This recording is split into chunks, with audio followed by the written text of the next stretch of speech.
Imagine waking up one morning to find that an entire ocean had vanished.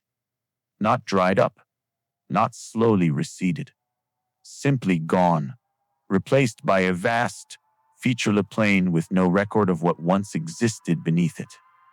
Now imagine that this wasn't a hypothetical. That somewhere, buried inside ancient texts, encoded in the myths of a dozen unconnected civilizations, and whispered across thousands of years of oral tradition, there was evidence. Fragmented, maddening, inconclusive evidence that something enormous once existed in the Pacific Ocean, something that shaped human civilization, something that is now completely, utterly gone. This is the story of Mu, not the Mu of fantasy novels, not the Mu of internet forums and conspiracy boards. The real Mu, the idea as it was born, as it spread, as it consumed the imaginations of Victorian scholars and serious researchers alike. The Mu that still refuses to die, no matter how many times science buries it. Because here's the thing about mysteries that survive for over a century, they survive for a reason.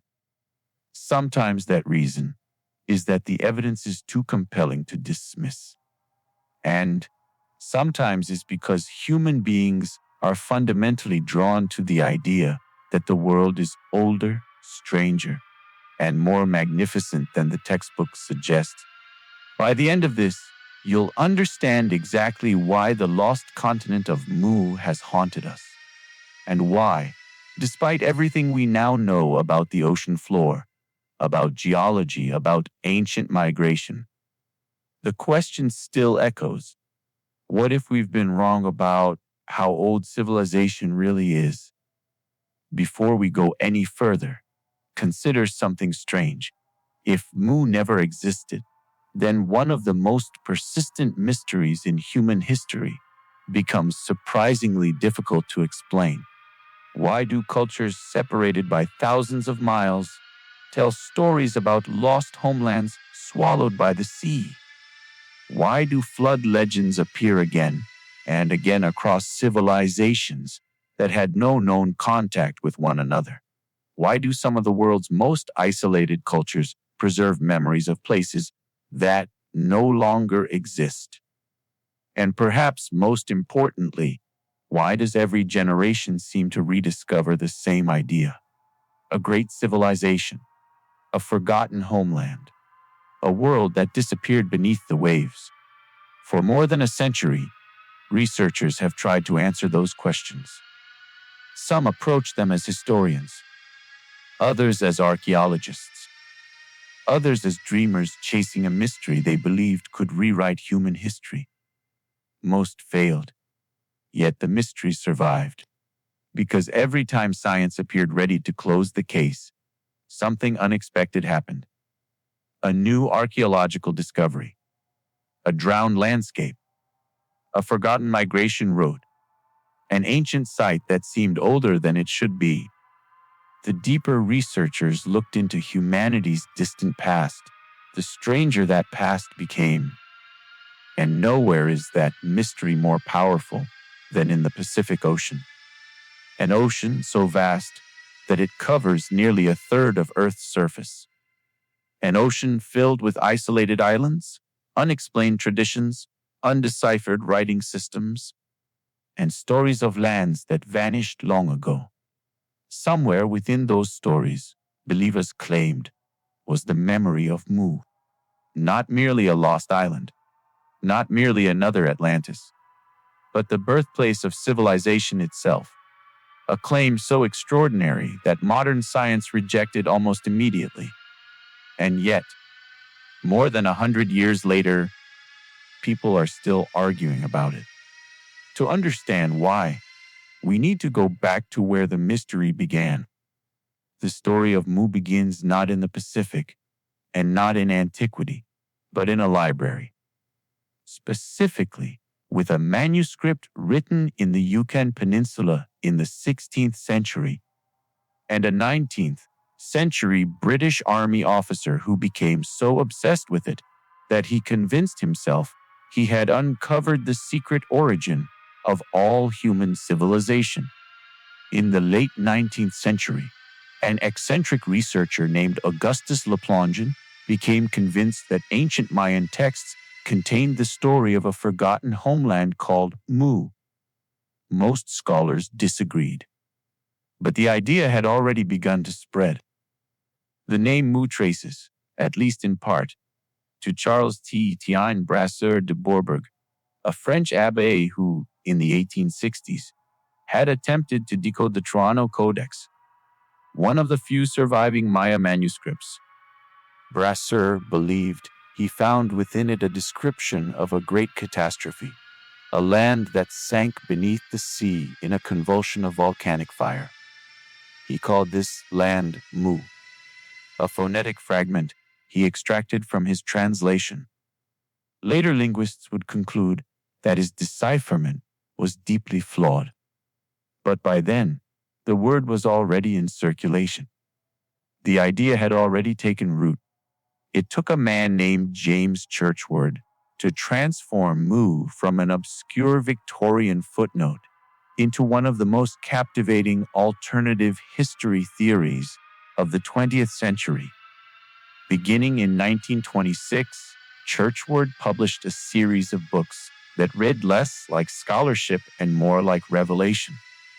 His most famous work, The Lost Continent of Mu, claimed that the continent had existed in the Pacific Ocean, stretching roughly from Hawaii in the north to the Fiji Islands in the south, and that it had been home to 64 million people at its height, people who had reached a level of civilization far beyond what historians credited to ancient humanity.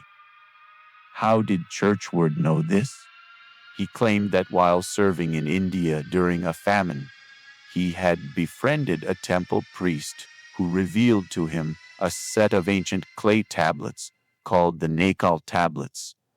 These tablets, Churchward said, were written in the original language of humanity, a language that had originated in Mu and spread across the world. The priest taught him to read it, and from it, Churchward said he had decoded the full history of the lost continent, its culture, its religion, its geography, and its catastrophic end. By the 1930s, his books were bestsellers. They offered something intoxicating, a unified origin point for all human civilization, a single mother culture, a vanished world that explained everything. And they raised a question that has never quite been answered. Because what Churchward had done, before drowning it in speculation, was gather something real. He had gathered the echoes.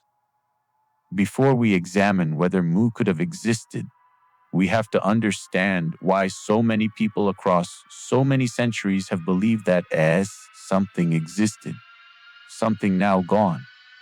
Start with Polynesia. The Polynesian people, traveling in outrigger canoes and navigating by stars and wave patterns, and the behavior of birds, managed to colonize the largest ocean on Earth. They reached Hawaii, Easter Island, New Zealand, and, according to mounting genetic and botanical evidence, the coastline of South America. They did this thousands of years before Europeans thought the Pacific was crossable at all.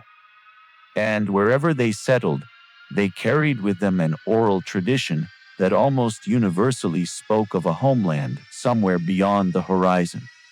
The Hawaiian concept of Kahiki, the Memory concept of Hawaii, the Rapa Nui traditions of a place that no longer exists. These are not identical myths, but they rhyme in ways that demand explanation. Then there is Easter Island itself, one of the most isolated places on Earth, a volcanic speck with no near neighbors. And yet it contains the moai, nearly 900 enormous stone statues, some weighing over 80 tons, carved and erected by a culture that was already in severe decline by the time European explorers arrived in 1722.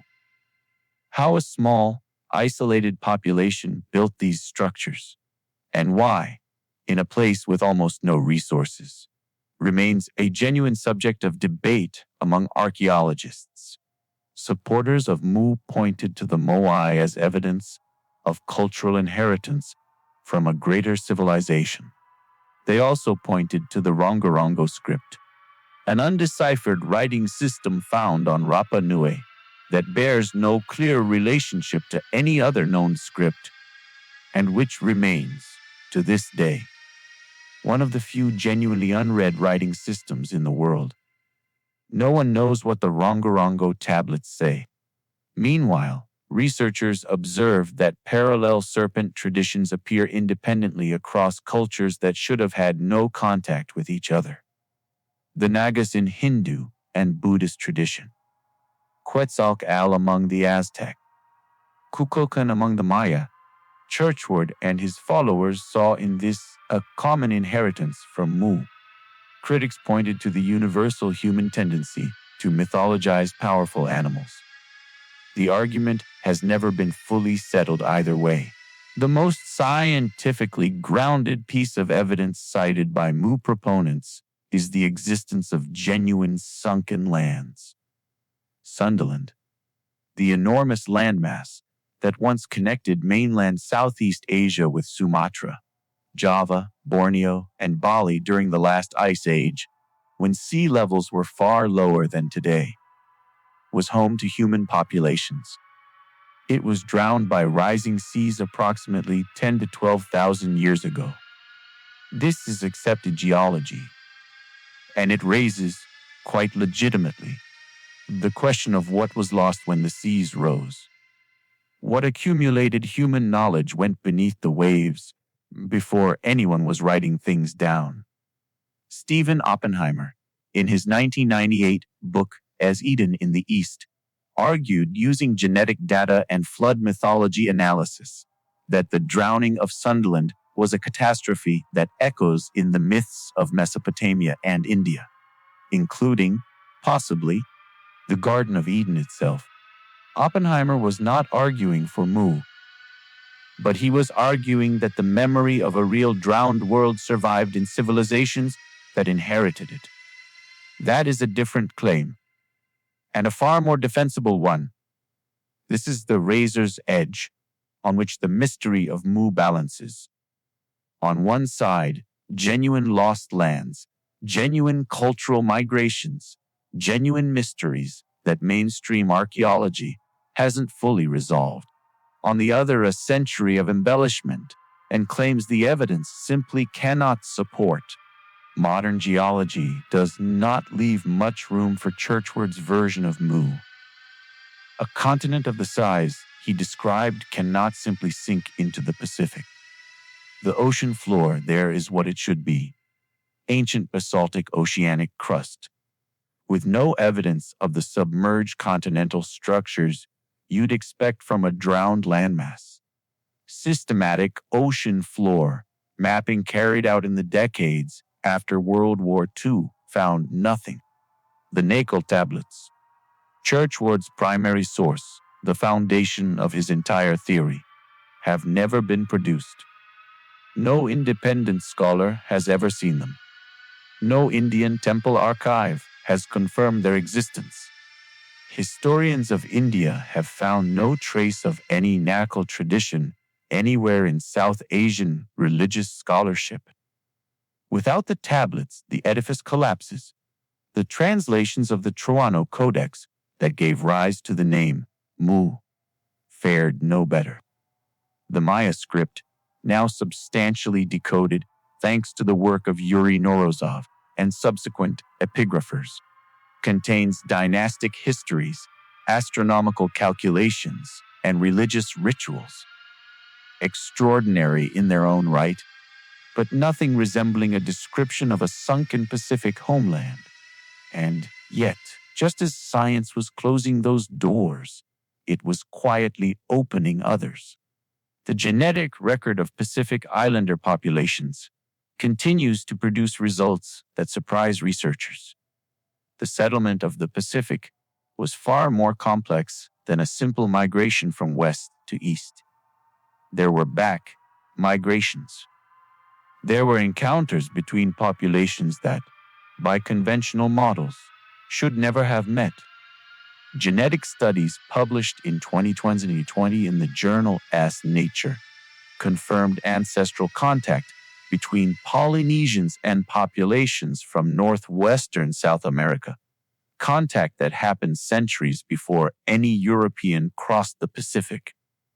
The sweet potato, a South American crop, was present in Polynesia long before European arrival. Someone made that crossing. Someone carried that plant across 4,000 miles of open ocean. We don't know who. We don't know when exactly. We don't know what else they carried. That mystery sits at the center of Pacific prehistory, unresolved and growing more interesting with every passing year. Then there is the Yonaguni Monument. Discovered in 1987 by a dive instructor named Kiichiro Aratake off the southern coast of Japan, it is a massive underwater rock formation featuring what appear to be terraced platforms, sharp angles, and geometric structures. Masaki Kimura, a marine geologist at the University of the Ryukyus, has argued that the structures show evidence of human modification and may represent a sunken ancient site. Others maintain the formations are entirely natural, the product of sandstone's fracturing patterns. The debate has not been resolved.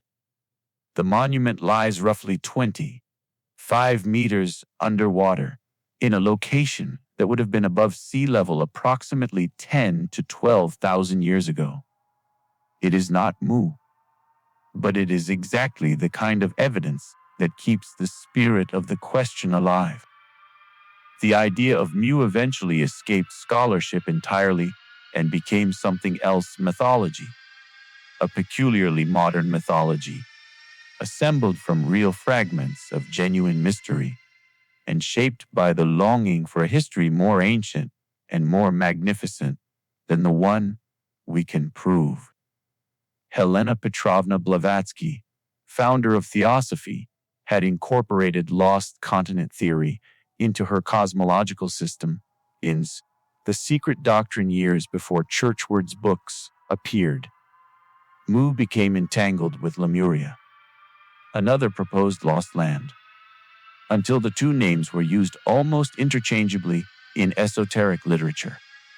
Edgar Cayce, the American sleeping prophet, gave readings in the 1930s and 1940s describing both Atlantis and Lemuria in vivid detail, claiming records of these civilizations were buried beneath the Sphinx in a hidden hall of records that has never been found.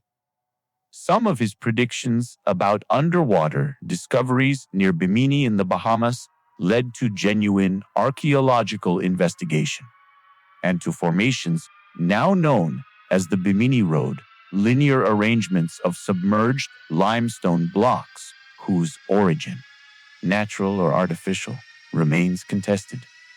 Robert E. Howard wrote Pre-Atlantean stories drawing on the Mu tradition. H.P. Lovecraft placed his sunken city of Arlaye in the Pacific in direct geographical dialogue with Churchward's lost continent. The idea had been absorbed into the popular imagination so thoroughly that separating the real mystery from its fictional offspring became nearly impossible. And then there is the more sober version of the question posed by researchers like Graham Hancock, who argues in books like Fingerprints of the Gods that the end of the last ice age was catastrophic enough, in floods, in displacement, in sudden dramatic sea level rise, to have erased a sophisticated civilization without leaving us much to find. Hancock points to Göbekli Tepe in Turkey, a site of enormous carved pillars and organized religious architecture dating to roughly 11,600 years ago.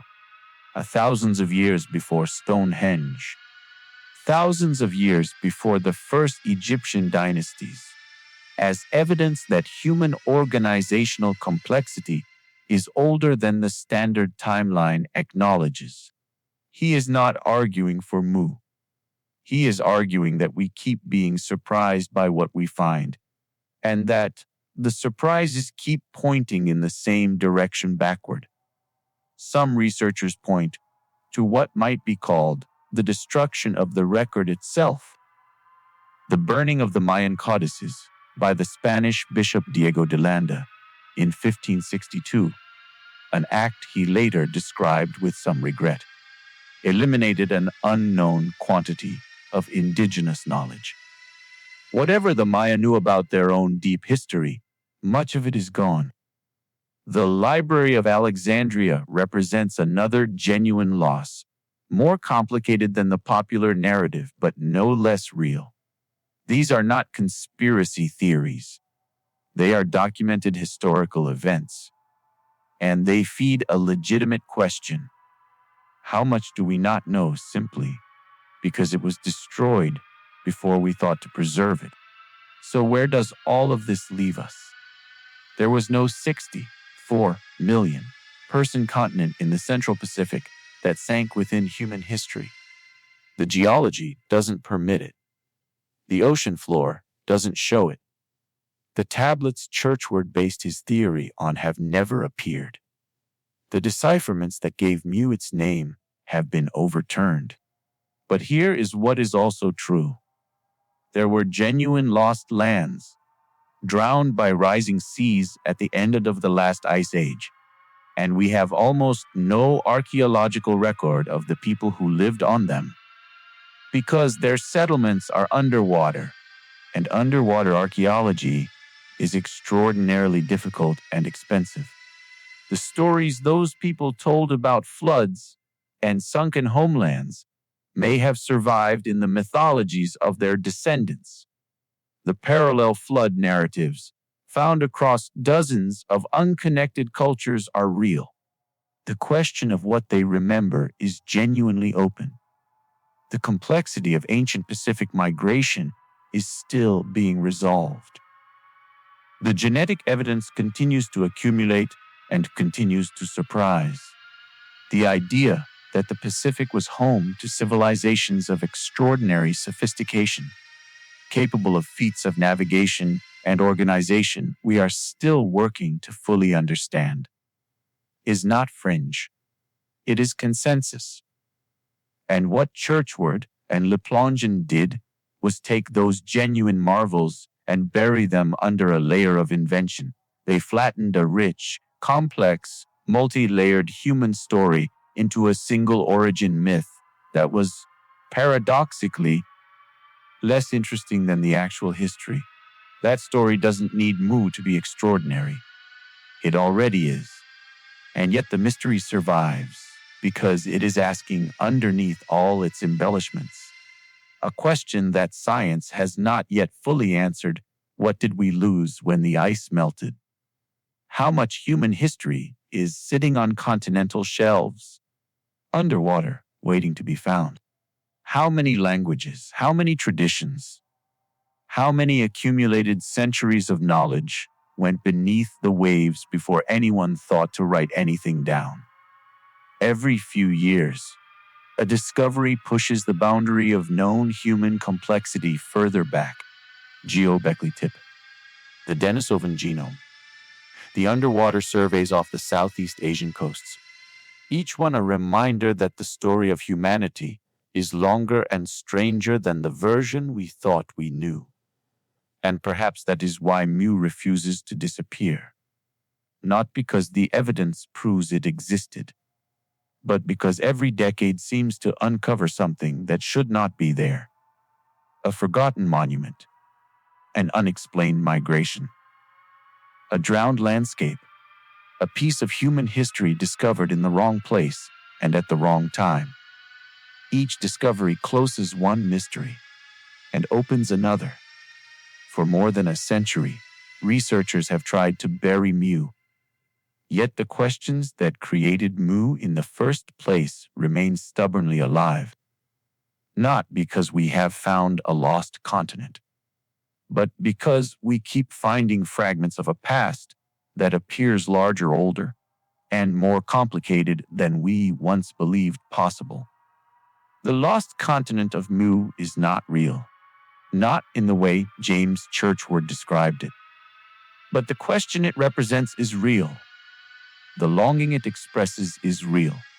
And the genuine mysteries that cluster around the edges of the Pacific, the undeciphered scripts, the impossible navigation, the parallel myths, the drowned coastlines, are absolutely, undeniably real. There is a particular kind of melancholy in contemplating what has been lost, not just to floods and rising seas, but to time itself, to the ordinary, relentless process by which the past becomes inaccessible. Most of what human beings have ever thought, believed, built, and loved is gone forever, not because of conspiracy, not because of cataclysm, simply because nothing lasts. Because wood rots and memory fades and languages die, and the ocean is patient and enormous and indifferent to what sinks into it. What the myth of Mu tells us, what it has always told us beneath the clay tablets and the Pacific geography and the 64 million souls, is that we are haunted by our own prehistory. We sense, correctly, that the story we've been told about ourselves is incomplete. That somewhere in the gap between the last ice age and the first cities, something happened that we cannot fully reconstruct. That we are, in some deep sense, amnesiac. That we have been walking around for 10,000 years with a past we cannot remember.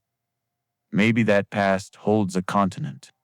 Maybe it holds 1,000 small civilizations, none of them grand enough to match the myth, but each one real and complex and human. Maybe it holds answers we haven't thought to look for yet. Or maybe it simply holds the same things all pasts hold: people trying to survive, trying to understand the sky, trying to pass something of themselves forward into a future they knew they would not live to see. The ocean keeps its secrets well, but we haven't stopped asking.